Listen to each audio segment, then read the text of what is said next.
नमस्कार मित्रांनो, पुन्हा एकदा तुमचं आपल्या चॅनलवरती स्वागत आहे. हा व्हिडिओ शेवटपर्यंत पूर्ण बघा, तुम्हाला नक्की आवडेल. तर आज व्हिडिओ बनवण्याचे कारण म्हणजे आज आहे नागपंचमी. तर आज प्रत्येकाच्या घरी मस्त नागोबा वगैरे सजवून वगैरे त्याची पूजा वगैरे करतात. तसंच आजही आमच्या घरी नागोबा आहे. तर मी तुम्हाला दाखवतो आमच्या घरी कशा प्रकारे आम्ही नागोबाची पूजा वगैरे करतो ते सर्व. तर मी नागोबा आमच्या इथे कसे बनवतात. तर नागोबा आमच्या इथे ना डोंगरावरून ना घोंबाडाची माती म्हणजे वारुळ येतं ना, त्याची माती वगैरे घरी घेऊन घरी आणतात. त्याच्यानंतर ते व्यवस्थित बनवतात. पण ते म्हणजे ते माती कधी आणतात माहिती आहे का? माती अगोदर एक दिवस आणून ठेवतात. म्हणजे ज्या दिवशी नागपंचमी असते त्या दिवशी म्हणजे जमिनीला खड्डा वगैरे मारायचा नसतो, त्यामुळे अगोदर एक दिवस माती आणून ठेवली जाते. ती माती मस्त आहे का अगोदर आणून एक दिवस ठेवलं ना, मग रात्रीच्या रात्री ते बनवून ठेवलात, मग ते दुसऱ्या दिवशी त्याला कलर वगैरे काढायचा असताना तो व्यवस्थित बरं पडतं. म्हणून आमच्या आजोबांनी ना अगोदर एक दिवस म्हणजे माती आणून ठेवले होते. म्हणजे जी वारुळाची माती ते तिने रात्री सर्व नागोबा वगैरे बनवून ठेवल्याला गेलो होतो. पण त्यांनी नागोबा वगैरे कसे बनवून ठेवले होते, पण ते फक्त त्याचं कलर करायचं काम बाकी होतं.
आजोबांचे नागो वगैरे बनवून झाले आणि आजोबा बोले आता तुम्ही घेऊन जा पूजेला वगैरे. तर आम्ही नागो वगैरे घरी घेऊन आलो. आता त्याची पूजा वगैरे करायची तर मला दाखवतो त्याने नागो वगैरे कसे बनवले. अजून एक गोष्ट सांगायची तर ना, आम्ही आज नागोबा आणले पण आमच्या घरी अजून एक नागोबा आला जो स्वतःहून, म्हणजे त्यांना आम्ही सांगितलं पण नव्हतं की आम्हाला नागोबा वगैरे पाहिजे होता. त्यांनी स्वतःहून आमच्या घरी नागोबा आणला. पण तुम्हाला दाखवतो जो नागोबा त्यांनी कसं बनवलं, खूप छान बनवलं. तर हे दोन आजोबाने बनवले आणि हा नागोबा आहे तो स्वतःहून आला घरी आमच्या. तर आपल्याला ह्या पण नागोबाची आपल्याला पूजा करायची आहे. चला तर आता पूजेचा टाईम. तर आपण आता पूजा करून घेऊ. म्हणजे तर वरच्या घराची पूजा पप्पा करतील आणि खालच्या घराची पूजा तर मला करायची. तर मी आधी पूजा करून घेतो. त्याच्यानंतर नागोबाची पूजा कशी करतात ते पप्पा वगैरे आले की पप्पांची पूजा करतील. मग तुम्हाला दाखवतो पप्पा कशी पूजा करतात. त्यांचा बघून मग मी करतो कशी करतात ते बघून. चला.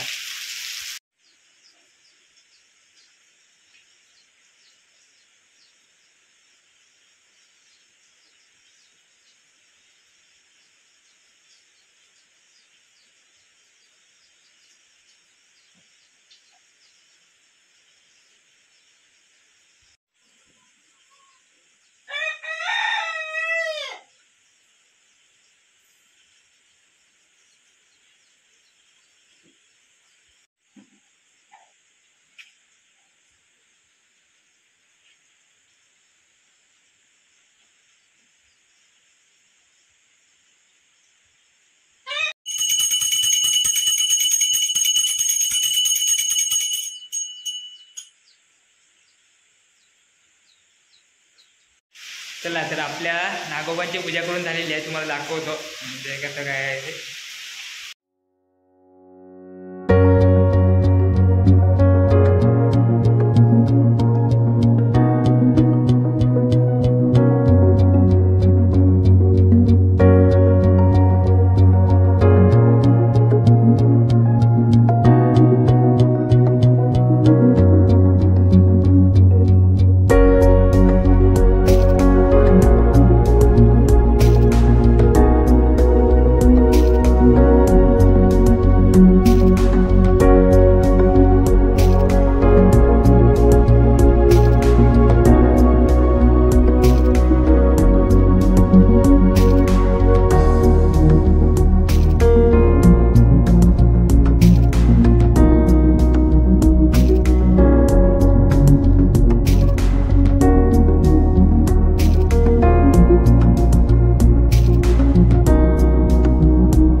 चला तर आपली पूजा वगैरे सर्व झालेली आहे. म्हणजे देवाचा नैवेद्य वगैरे दाखवून झालेला आहे. आता तुम्ही आता आमच्यासोबत जेवायला या. तर आज आईने म्हणजे जेवण म्हणजे भात, फोडणी डाळ, मोदक, अजून तांदळाची खीर आणि अजून एक गोष्ट म्हणजे फणसाची भाजी. तर या आमच्यासोबत जेवायला आणि व्हिडिओ आवडला तर नक्की सांगा.